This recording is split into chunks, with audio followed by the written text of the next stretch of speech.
You see, you can even take away a little accident.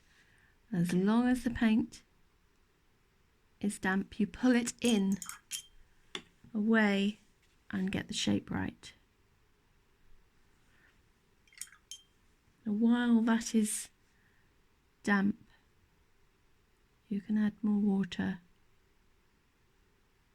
if you wish to move the pigment so that that eye shape becomes better.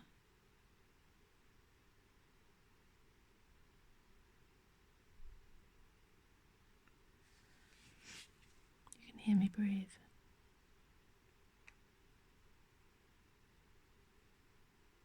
I'm racing against time because the good old winter sun and the winter light is going. And I genuinely do not like working on items that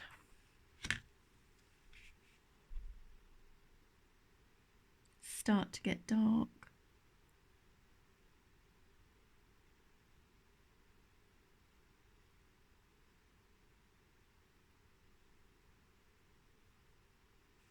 So I'm going to leave that eye there for now. But we do have a little area here that I like to always do. Like that. Seems to always finish it off, having a little area at the front and a wee area to the back.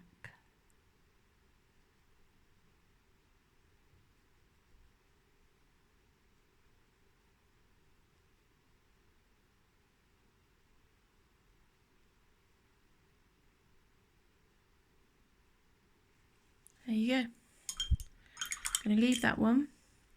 While I'm on the black, I shall turn to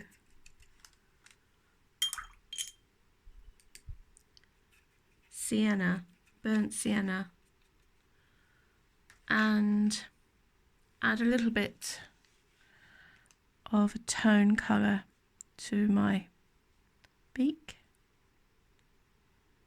while I've got the small brush out, just to get more definition of what's going on here.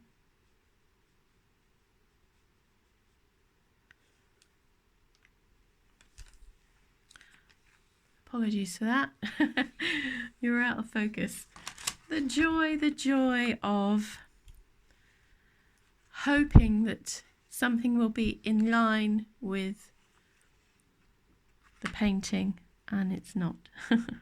So you can see that now, and I've turned the paper around because I find it easier. So if you imagine things in shapes, you should be able to turn your paper over and make the movement of your brush match how comfortable you feel. You don't always have to have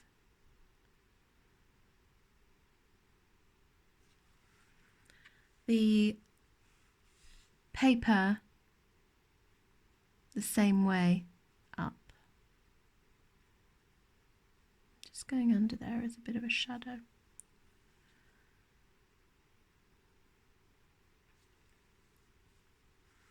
Okay.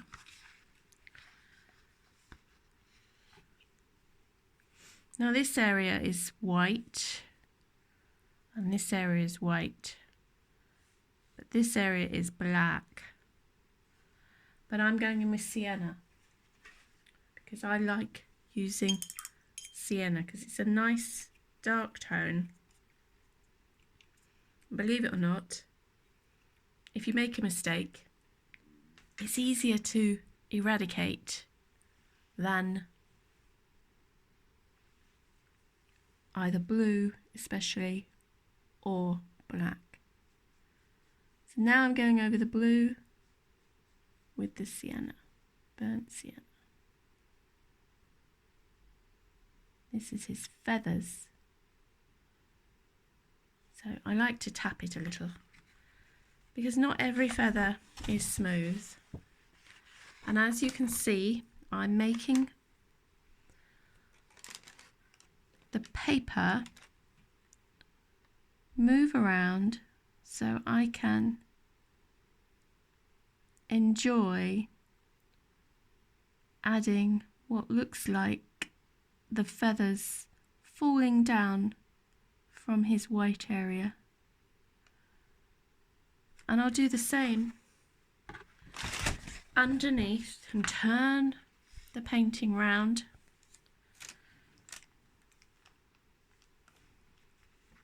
Get you into focus.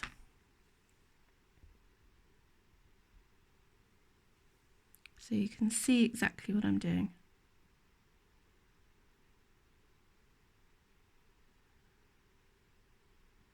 So in a way, you're building a bridge to stop the black moulding down into the white, and then you can fill that in, as I say, with my sienna, burnt sienna, to make it darker. And I think because the blue is underneath it, it gives another dimension. What do you think?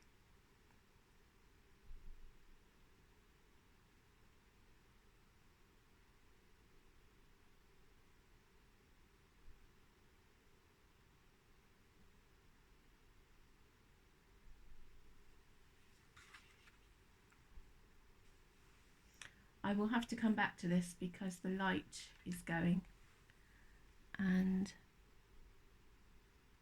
it's not fair to show this so dark. Such a dainty part of the work needs to have good light.